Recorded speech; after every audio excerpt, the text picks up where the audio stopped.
I stood in my mother's small kitchen, the low hum of the refrigerator filling the heavy silence.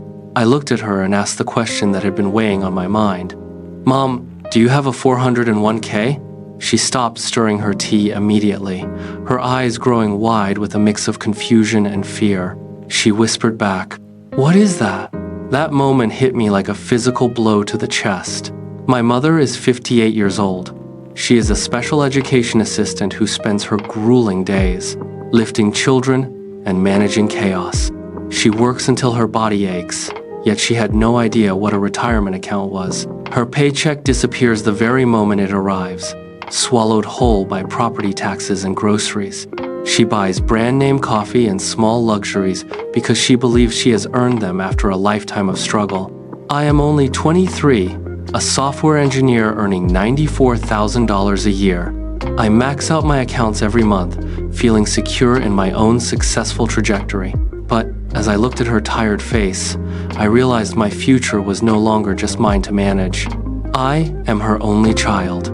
If her back gives out tomorrow, or if she can no longer stand for 8 hours a day, the weight of her entire survival falls directly on my shoulders. I did the math on a paper napkin right there at the counter. She earns $28,000 a year. Even if she manages to work until she is 65, she will have absolutely no liquid assets. The potential inheritance of her home is a ghost, not a real safety net. I felt the walls of my own future closing in as the numbers stared back at me. I had to act. Right then, I sat her down at the kitchen table.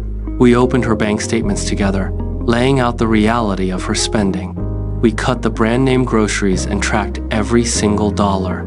It was painful, but necessary. We found $300 in hidden leaks every month. $300 that could be her lifeline. The weight of the silence was replaced by the sound of planning. We opened a high-yield savings account that very afternoon. I transferred $100 into it as a start, a seed for her future. We spent the next hour mapping out Social Security benefits and researching local disability resources. I looked her in the eyes and told her, "Mom, we are not planning for a mansion. We are planning for peace." I realized then that love is not just a feeling you have for someone. Love is a spreadsheet. It is the hard, unglamorous work of preparing for the absolute worst so that we can eventually survive the best. It is about protection and the courage to look at the truth without blinking. We closed the laptop, but the door to her future remained wide open.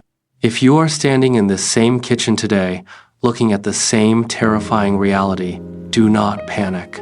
You must start with one account. Start with just one conversation. Do not wait until the paycheck stops coming and the options disappear.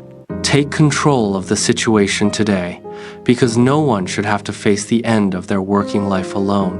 Love is a spreadsheet, and it starts with the courage to open it. Speak up, plan ahead, and secure that peace. Your future depends on it.